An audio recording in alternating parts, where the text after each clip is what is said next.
1800s. These here early 90s. A duster or a jacket or a dress? A duster is basically protective clothing for your dress.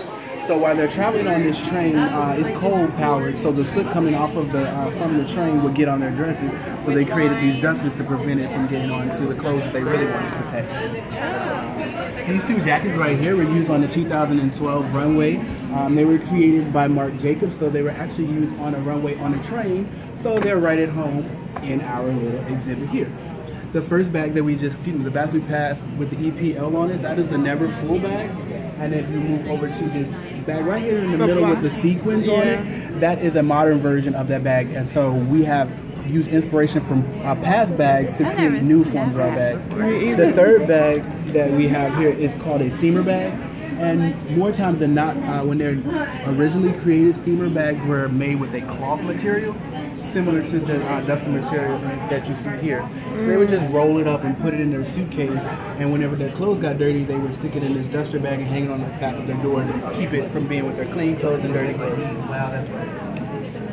It's very common to see a woman travel with a piece of luggage at this standard size right here under this window.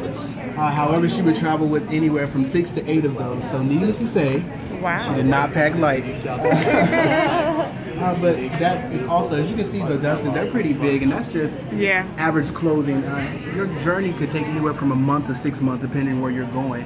So they definitely had a need for luggage. Packing everything. This bag here is called the Man Crazy bag, and it's actually a collaborative work by Marc Jacobs and Richard Prince.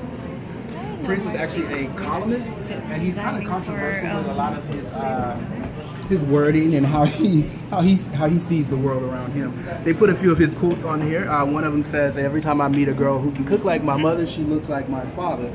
And then the next one says, "My wife went to the beauty shop and got a mud pack for 2 days. She looked beautiful, and then the mud fell off." So it just gives you a feel, you know, for his little cynicism. But yeah, the family prides itself in the collaborative work that we do, and they do it with modern artists and people who are of time to keep everything vibrant and of style.